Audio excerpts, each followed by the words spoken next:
The Innovative Practice Center is an integral component of the education each student experiences at the Decker School of Nursing.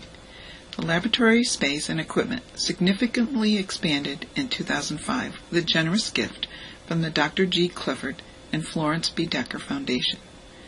Currently, the center is the home to a family of human patient simulators, including 5 Vital Sims, 2 SimMen, and 1 SimBaby. Although simulation has been widely used in the airline industry, our military, and with law enforcement, it is relatively new to nursing. This educational tool is quickly expanding to schools all over the nation as well as internationally. It is also being used in the clinical settings to ensure professional competencies.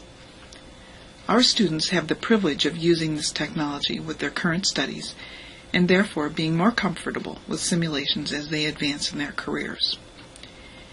In September 2006, we initiated the Simulation Task Force, made up of graduate and undergraduate faculty and the simulation team.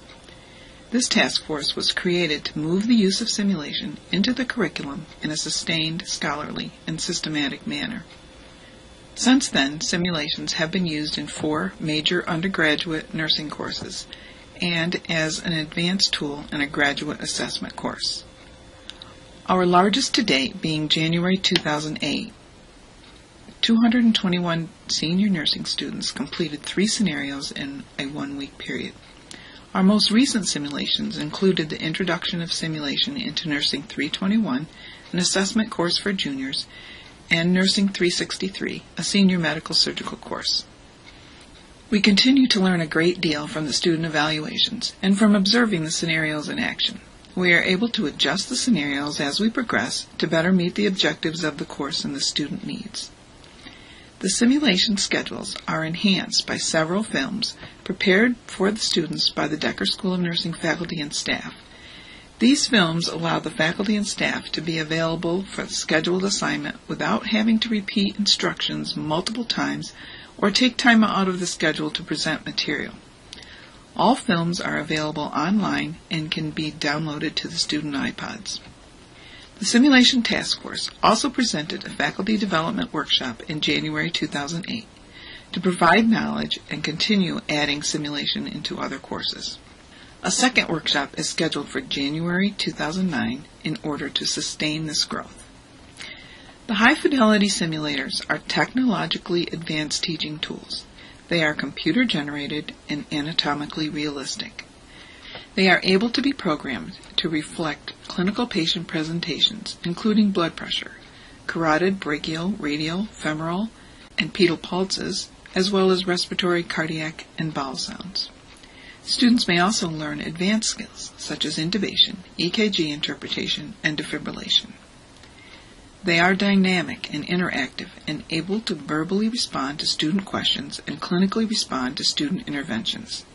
The parameters can be changed as needed during the scenario to lead or cue the student to respond differently. One of the most exciting aspects of the human patient simulators is the ability to add simulated patient care scenarios appropriate to the student course level to enhance the student's clinical experience. The student is able to fine-tune assessment skills, gain experience in clinical decision-making, and develop communication skills with team members, families, and physicians. All of these take place in a safe environment, allowing them to make mistakes without harm to the patient. The faculty or instructor is located in a control room. He or she can interact with the students either as a patient response or initiating a phone call to lead or cue the students along in the simulation's planned direction. A limited number of students may have been challenged prior to the initiation of simulators. Now we can provide consistent experiences to a greater number of students. Debriefing or reflection is one of the most important aspects of simulation. We move the students into another room away from the clinical environment. The faculty then helps the students bring together their thoughts and feelings about what was occurring during the scenario. To assist in the reflection process, we videotape the simulation. Our advanced video system allows the faculty to view several areas at one time with up to 4 cameras located throughout the room with the ability to focus in on one area if necessary. It also allows live viewing from other computers on the network. The computer program also creates a log of events that includes the patient's status during the simulation for the reflection debriefing experience. The cameras and log are synchronized to assist with discussion of how the students were able to bring all information together as they care for the patient. The students are able to see what they did well as opportunities to improve in a real clinical situation. All of these experiences add to the students' knowledge and confidence when they reach the clinical site.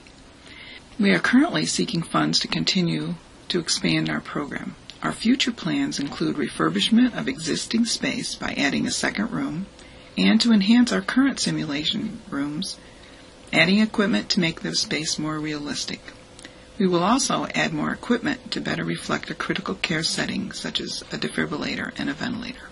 Our control room will be renovated to allow us to run 2 simulations at one time.